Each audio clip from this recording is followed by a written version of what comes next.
এটা মহাভুজ বুঝাবুঝি মহাগঠবন্ধনেৰ নামে হোক আৰ বুঝাবুঝিৰ নামে হোক আমি আইডিওলজি হিসাবে কংগ্ৰেসেৰ লগত কেতিয়াবা যাব নোৱাৰো।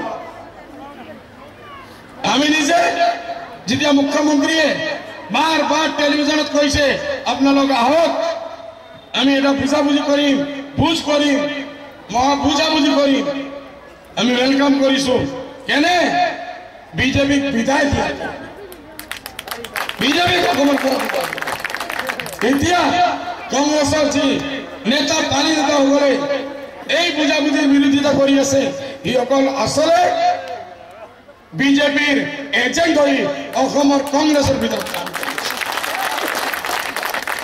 আৰ আমাৰ মুখ্যমন্ত্ৰী ডাঙৰিয়াক আপনাৰ মাধ্যমত আপনাৰ এটা নোট কৰো এটা মোৰ নিউজটো দেখাও যে একপালে মুখ্যমন্ত্ৰী হিসাবে আজিও যোৰহাটত কৈছে যে সিদ্দিক মিনিষ্টাৰক আমি আজমান সাহেবৰ লগত যোগাযোগৰ কাৰণে দায়িত্ব দিছো। আজি মই পেপাৰত দেখিছো এইপালে দেখে একপালে সিদ্দিক সাহেবক আমাৰ লগত মাতামাতিৰ দায়িত্ব দিছে, দ্বিতীয়ফালে কংগ্রেস প্রেসিডেন্ট साहब और दो एक मंत्री है ठाकुर ने हिजड़ों की फौज बनाई।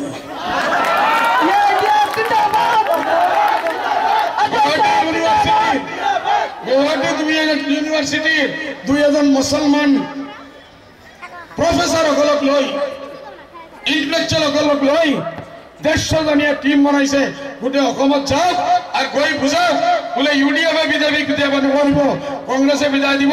এই কাৰণে আপোনালোকে ইউডিএফক বিদায় কম ভোট দিব নালাগে, আমাৰ কংগ্ৰেসীসকলৰ ভোট নালাগে, আমার মানুহে আমাক ভোট দি আমি যেটো কৈছো 53টা সিট আমি জিকি দেখাই দিম।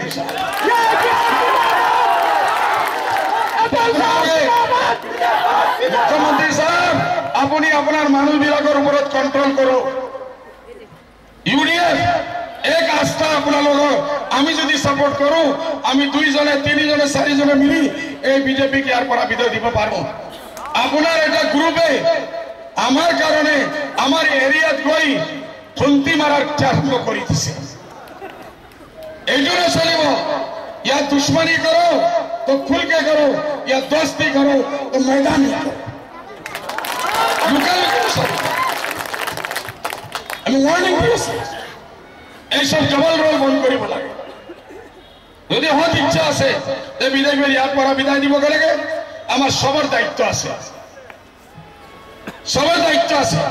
বিহাৰত নীতিশ কুমাৰৰ সিট আছিল 148টা, তেখেত নামি আহিছে 101টা সিট পাইছে, 48 সিট তেখেত কুরবানি দিছে। তার পিছত গৈ গঠবন্ধন হয়েছে বা বুঝাবুঝি হয়েছে। বুঝাবুঝি কি হয় খোলাখুলি হব লাগে, নহলে মানুহ আমার ভোটার রাইজ বিভ্রান্ত হব। আপোনালোক সবাই সজাগ থাকিব। আপনার এরিয়াতো সকল ইন্টেলেকচুয়ালসকলৰ নামে টুই পিন্ধি কংগ্রেসের পয়সা লই ভাল ভাল মাংস খাই আপনার ইয়াত আহি বুঝার চেষ্টা করব যে ইউডিএফে এইবার বিজেপি রোধ করব নোৱাৰে।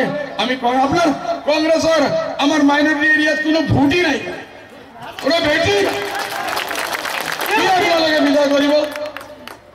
যিসকলে এই ইন্টেলেকচুয়ালসকল লাগাইছে আর আপনাদের ক্ষমা করব।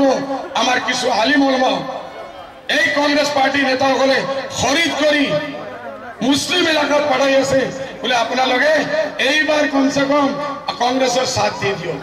কংগ্রেসে 68 বছর পর আমাক যে প্রতারণা করেছে এই হুলুহুলুৰাই যে দুখেৰ গান গাই আছে এই গানটো তাৰ কণ্ঠৰ পৰা কোনে ওলাই আছে কংগ্ৰেসেৰ দুখে উঠে আছে ভাই।